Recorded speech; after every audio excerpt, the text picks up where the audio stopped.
ओम शांति।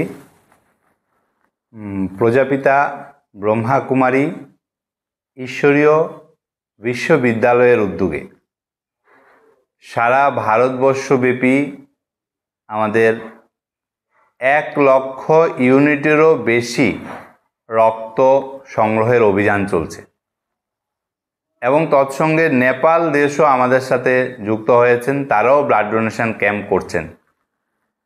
এটা হচ্ছে দাদি প্রকাশমণিজি। দাদি প্রকাশমণিজি আমাদের এই অর্গানাইজেশনের চিফ ছিলেন। 25 আগস্ট 2025 ওনার 18তম স্মৃতি দিবস এবং এই দিনটাকে বিশ্ব ভ্রাতৃত্ব দিবস হিসাবে মানা হয়। তো দাদিজির স্মৃতিতে সারা ভারতবর্ষব্যাপী ব্লাড ডোনেশন ড্রাইভ চলছে।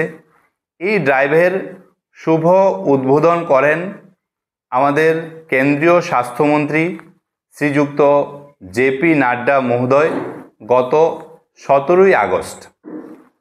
তো তা হয়েছিল দিল্লিতে, ওআরসিতে তার শুভারম্ভ হয় এবং এই অভিযান 25 আগস্ট পর্যন্ত চলবে।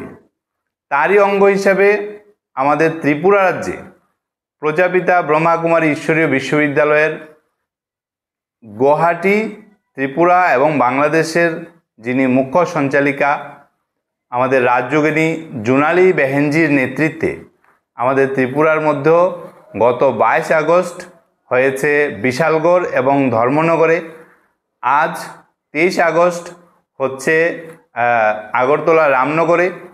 আগামীকাল 24 আগস্ট আগরতলা আড়ালিয়া এবং উদয়পুরে এই ব্লাড ডোনেশন ক্যাম্প সংগঠিত হবে এবং শান্তির বাজার, আমাদের এই শান্তির বাজারে 25 আগস্ট আমরা ব্লাড ডোনেশন ক্যাম্প করছি এবং আমাদের উদ্দেশ্য 1 লক্ষ ইউনিটেরও বেশি রক্ত সংগ্রহ করা, যেটা জনসমাজে জনসেবায় আসবে।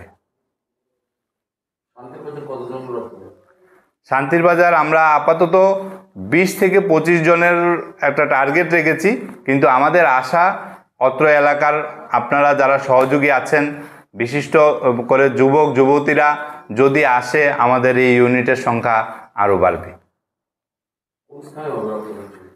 এই শিবিরটা আমাদের প্রজাপিতা ব্রহ্মা কুমারী ঈশ্বরীয় বিশ্ববিদ্যালয় শান্তির বাজারেই অনুষ্ঠিত হবে, আমাদের এই সেন্টারে।